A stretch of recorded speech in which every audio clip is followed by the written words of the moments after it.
brought onto the site in ready-made sections. Then either steam cranes or a specially developed track relaying crane lift out the existing old track and replace it with the new pre-assembled sections. This relaying job is almost finished, and in the first light of Sunday morning, the wagons, now loaded with old track, are coupled up before starting their journey to the permanent way depot.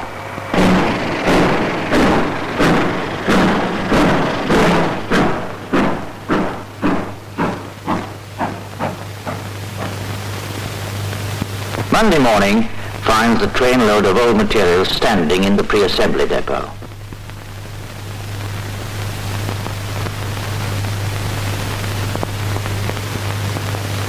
The old track sections are unloaded and dismantled. The materials are classified for reuse or stacked for sale as scrap.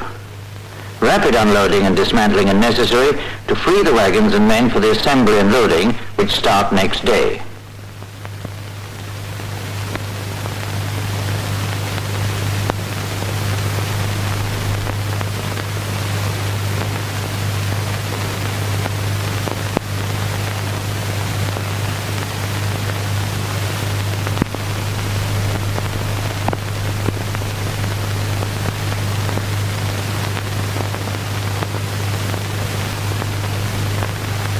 As the old sections are cleared, the empty wagons roll down the specially graded track to the assembly stillages, where they will be ready to receive the new track sections as they are built.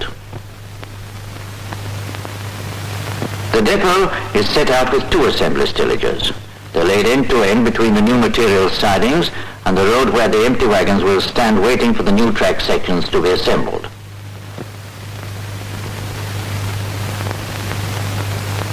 Pre-assembly work proper doesn't start until Tuesday morning, when all the dismantling of old sections has been finished.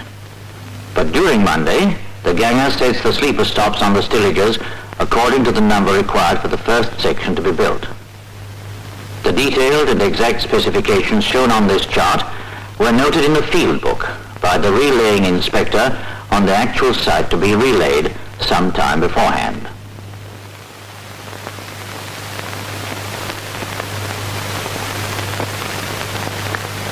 Before the length can be measured accurately, it should be well aligned, and the length preceding the one to be relayed must be checked to make sure that the expansion gaps are correct and that the joint at the start of the length being measured is square.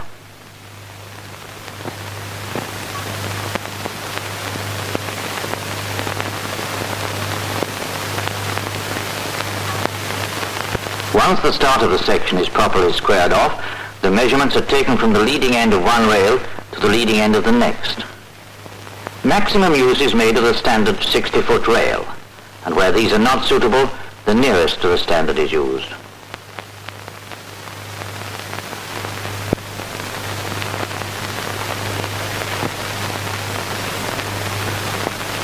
If the length covers any curves, the inside rail will, of course, gain on the outside rail.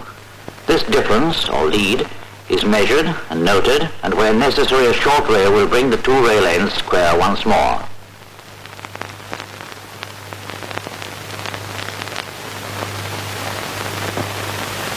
Both rails are measured, and if the section is on a curve, the high rail is measured first, each section being squared off to give the lead. At the same time as noting the rail lengths to be laid in, any special requirements must be recorded.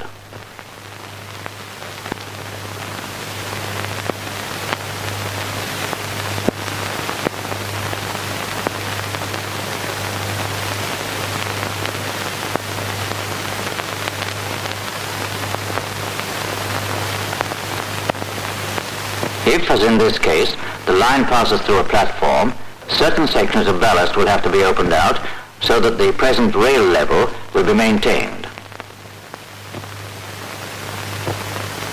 When 6 sections have been measured and numbered, they are marked off in the field book as a wagon load. The position for each wagon of new sections is marked on a sleeper with a white cross.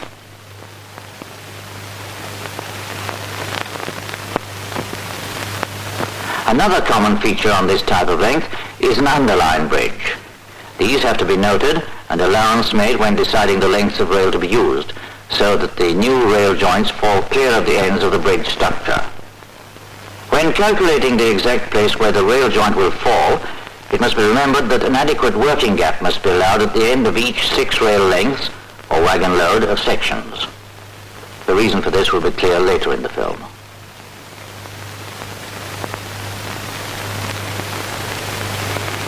If there are any short sleepers, the reason must be uncovered. Special mention should be made in the field book of any drains or other obstacles which will require a variation in spacing or cutting of sleepers. Ballast should be opened out where necessary. Overline bridges must be noted and the ballast opened out so that the new track will be replaced at the present level. The bridge itself does not represent an obstacle to this method of relaying, as the track relaying crane which will be used has been designed to work underneath bridges and in tunnels. The measuring out party continue, taking down the details of each section. This work is done during the week between trains.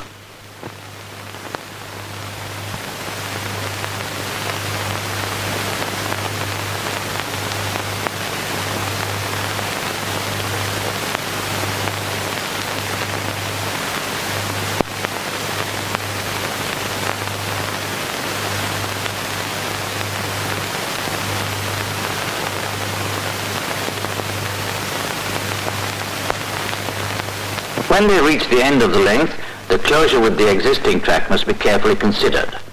In this case, a special section to be cut down to the correct size on the site will have to be made.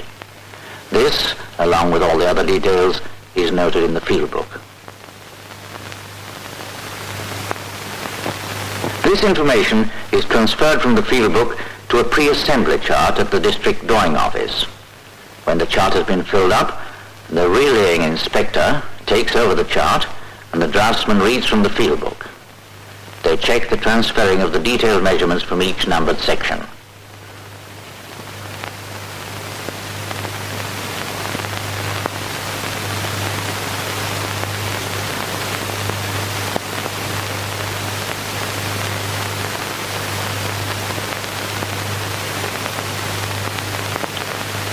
When all the information on the chart has been checked and agreed, it is sent to the pre-assembly depot.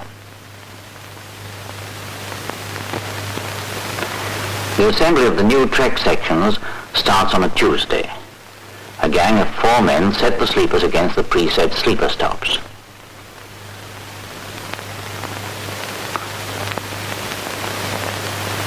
The sleepers are swung onto the stillage by the crane, 12 at a time.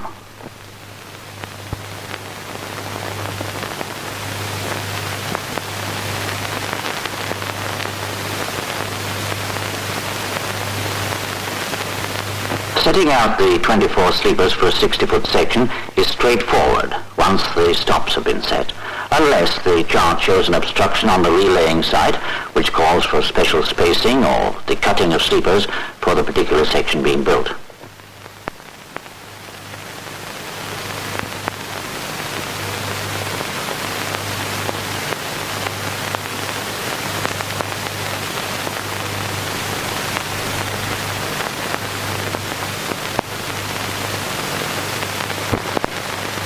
Once the sleepers are in position, one of the gang is free to prepare the empty wagon.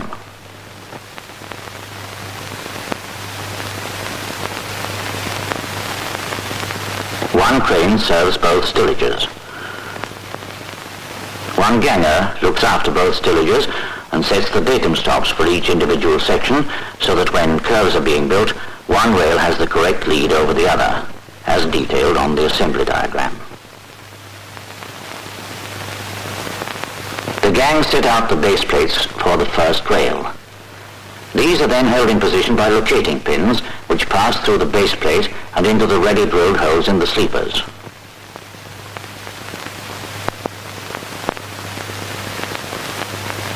First one, then both of the inside spikes are half driven.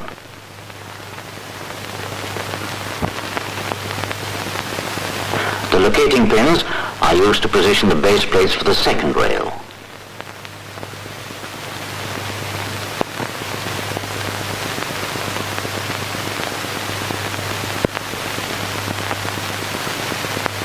The rails are brought in from the rail bank two at a time, and the lower one is rested in the forefoot while the higher rail is positioned.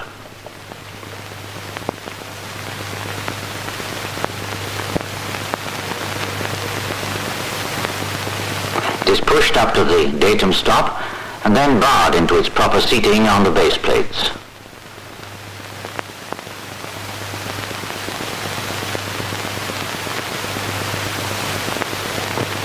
Then the second rail is positioned. It's forced right up to the stop and rests on the base plates held only by the locating pins.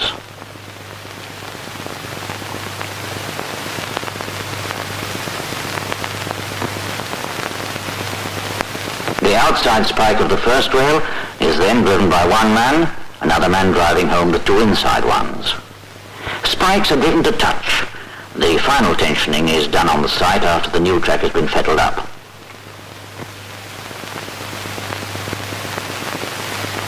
The first rail is now held firmly in position.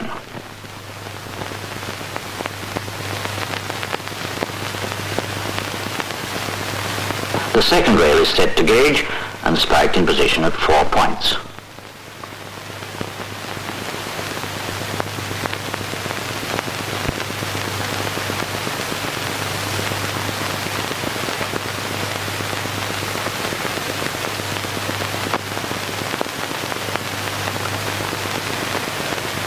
As the first pair of men continue to spike the second rail to gauge, the other pair follow on, spiking the remaining base plates. The number from the field book and chart is painted onto the section to make sure it finds its correct place on the relaying site. The first section on each wagon must be loaded centrally, so that the 5 sections which will be put on top of it will maintain a good stack for transit.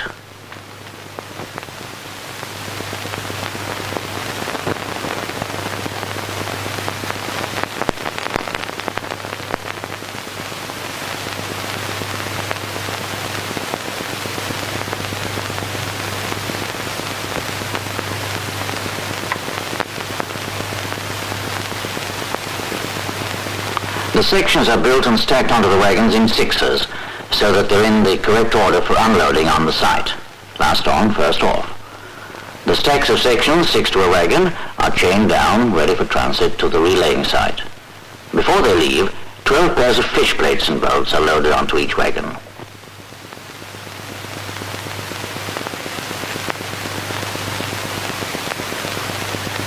By Friday afternoon, all the sections have been built and the wagons marshalled in their correct number order for their journey to the relaying site.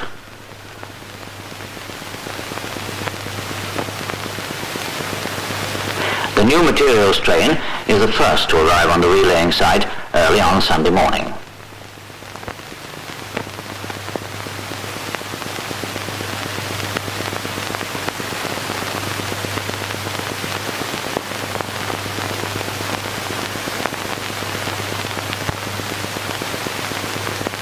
The guard's van and the trailing wagon are dropped off just beyond the end of the day's work. When the trailing wagon with its stack of 6 new sections is in position and braked, the train draws forward 360 feet and drops off the next wagon. This leaves 6 60-foot sections of existing old track between one wagon of new materials and the next. This is continued all the way down the site until all the wagons, stacked with 6 sections each, have been spaced out beside the white crosses made by the measuring party.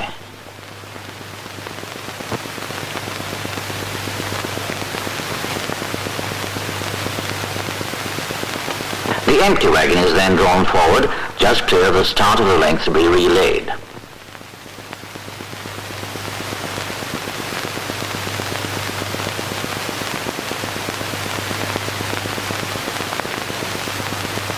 It stands beside the white cross, ready to receive the first 6 sections of old track as they're lifted out.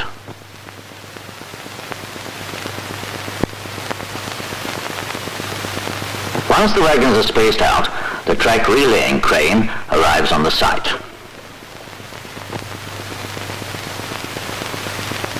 Men have already started removing the fish plates from the old track which is to be replaced.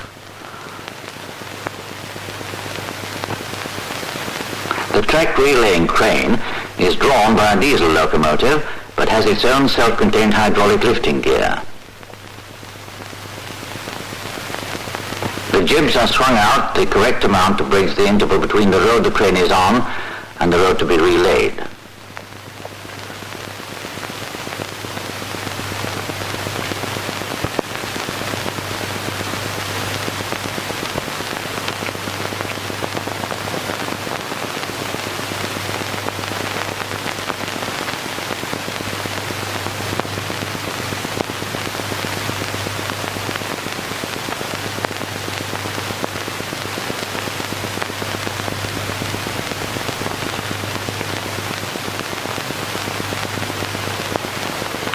The first section to be lifted is old track number 6.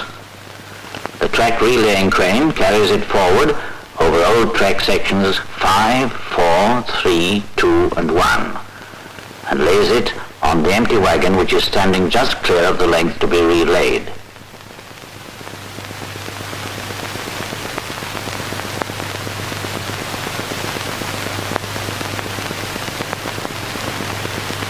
The first section on a wagon must be loaded centrally, as 5 more will be stacked on top of it.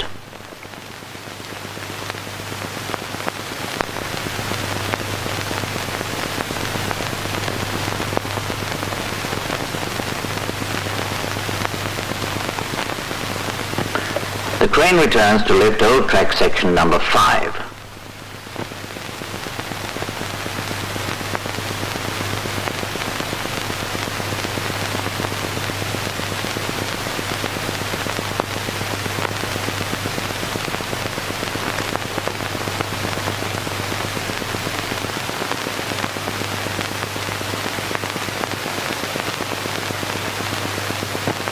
Section 5 is in its turn carried over the remaining 4 old sections.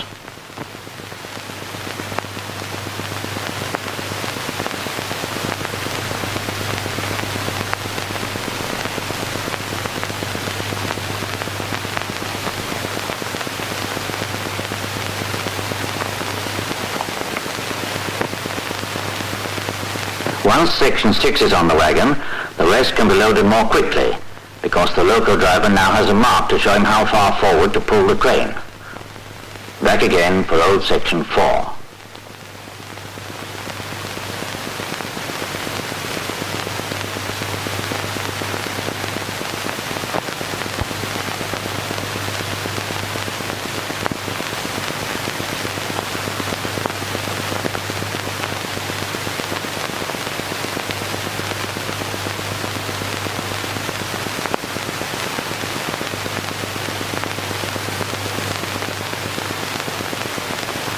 While old section 4 is lifted out and carried away, the tractor-drawn scarifier pulls onto the formation and drives towards the start of the length, loosening the ballast as it goes.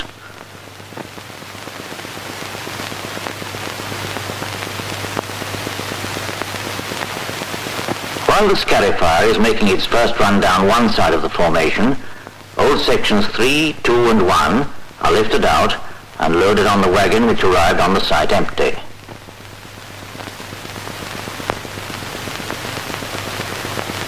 When all 6 old sections have been lifted out, the scarifier can complete its run, turn and work back, loosening the ballast on the other side of the formation.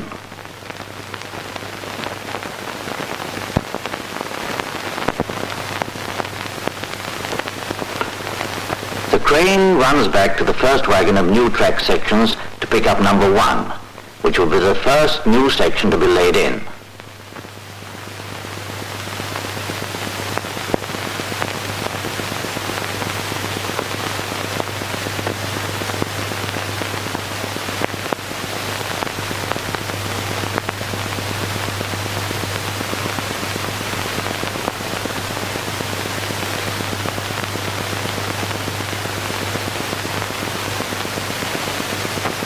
Using this method of lifting out and laying in, a section is never carried over the heads of men working on the ground.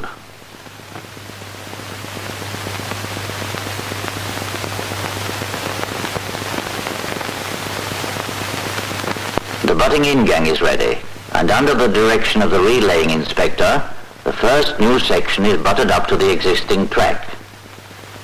The bales are released and the fish plates are prepared for bolting into position under the eye of the local inspector.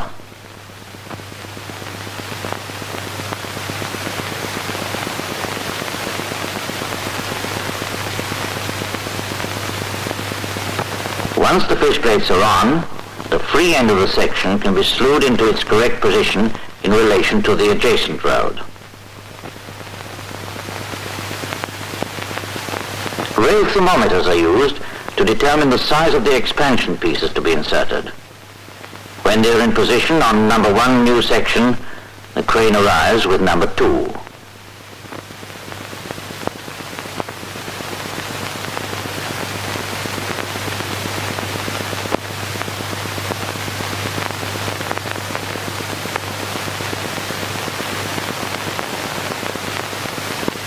If uneven ballast has caused any variation in levels, a portable jack can be used to bring the 2 rail ends in line so that the fish plates will go on easily.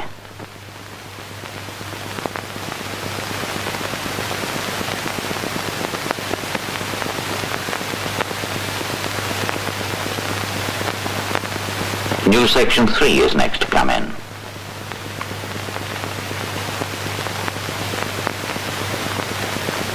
The butting in can be seen clearly by both the loco driver and crane operator.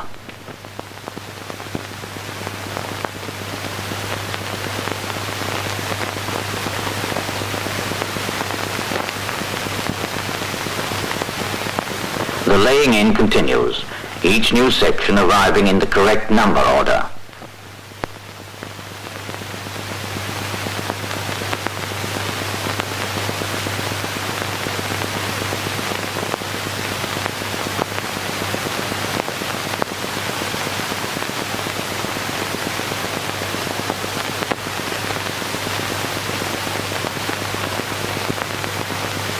The crane picks up new section 6, leaving the wagon empty.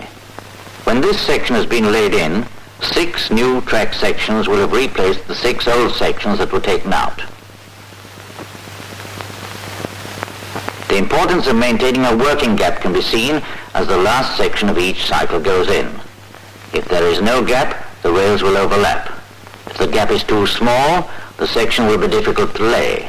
And if it is too large, the bridging piece will not cover the gap. While the bridging piece is being fitted, the crane runs back beyond the wagon, which is now empty, and picks up old track section number 12.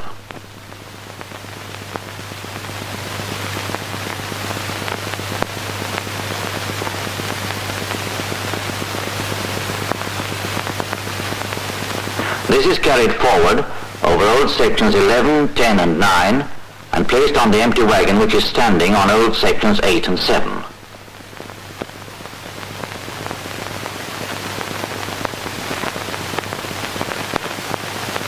While the crane picks up old sections 11, 10 and 9, the relaying gang align the first 6 sections of new track which have just been laid. The aligning gang are followed up by 2 men who tighten up the fish bolts.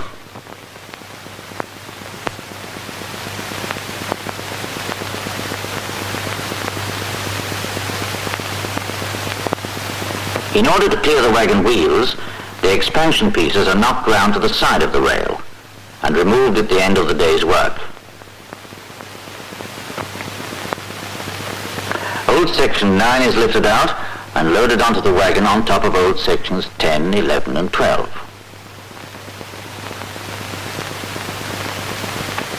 When number 9 is on the wagon, a chain is hitched across from the loco to the partly loaded wagon.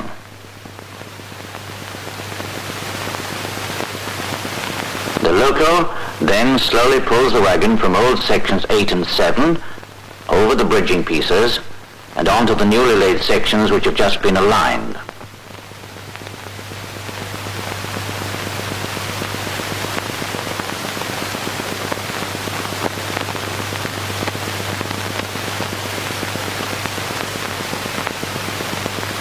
Once the wagon is over the gap, the chain is unhitched. Crane runs back to pick up sections 8 and 7, on which the wagon was standing, while the scarifier levels the ballast formation.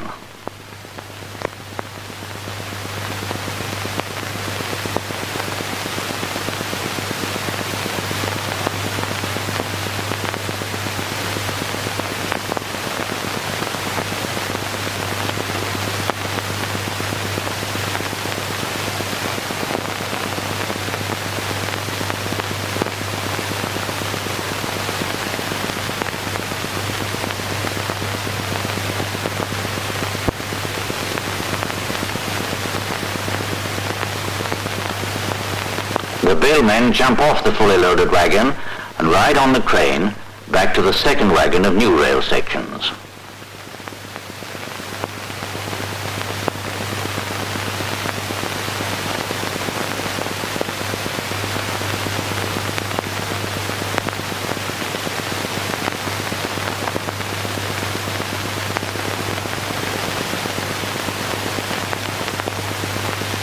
The bales are fastened to new track section 7, which will be the next to be laid in.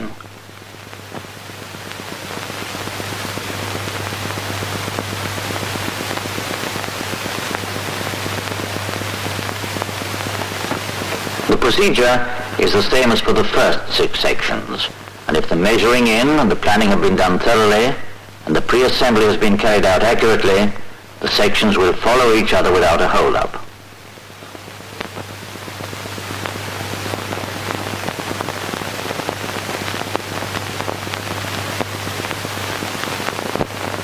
At the underline bridge, the section goes in as planned, with the rail joints falling clear of the bridge structure.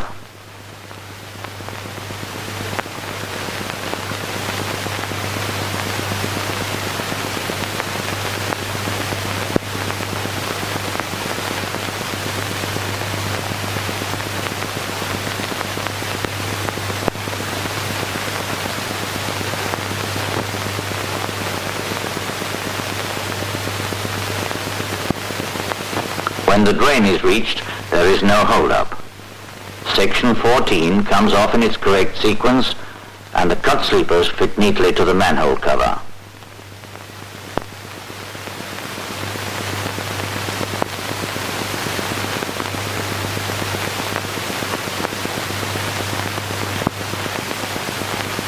At the overline bridge, the opening out has been done, and the rail level, as marked on the bridge, will remain unchanged.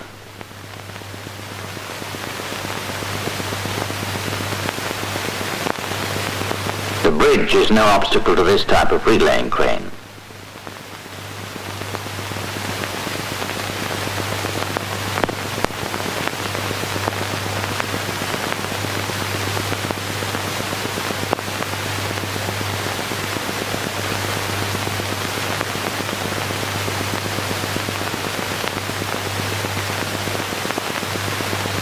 The wagons are loaded up with old sections and are chained for transit.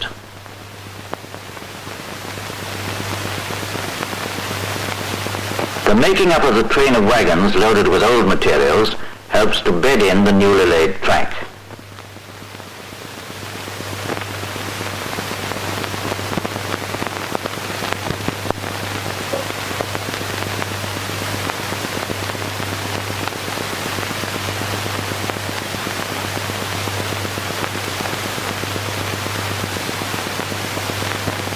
The end of the length to be relayed is approaching, and the inspector checks the amount of occupation time in hand.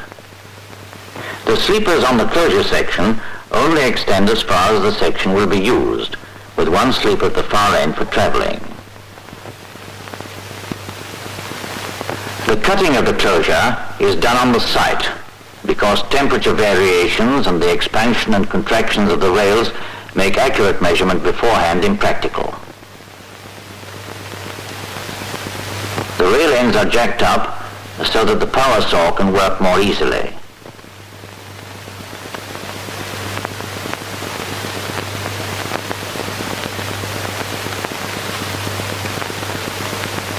By this time, the track relaying crane has left the site, clearing one road for single line working.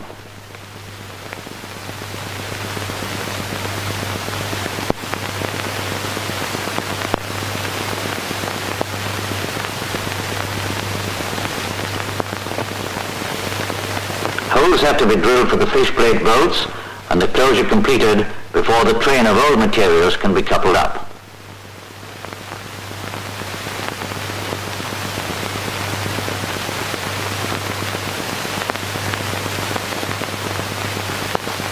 One of the last jobs is for the hopper wagons to drop ballast in the forefoot, ready for packing the new track. When the materials train has cleared the line and a temporary fettle has been given to the track, the length will be open for traffic at a speed restriction of 15 miles per hour. During the following week, packing and ballasting will be completed and the speed restriction removed entirely.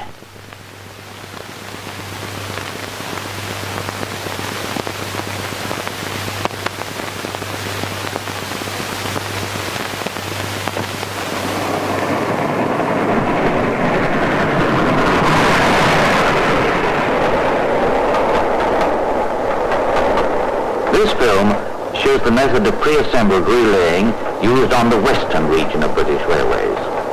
There are other, and they vary from this one in detail. Such operations depend in no small measure for their success on the closest cooperation between all the departments concerned.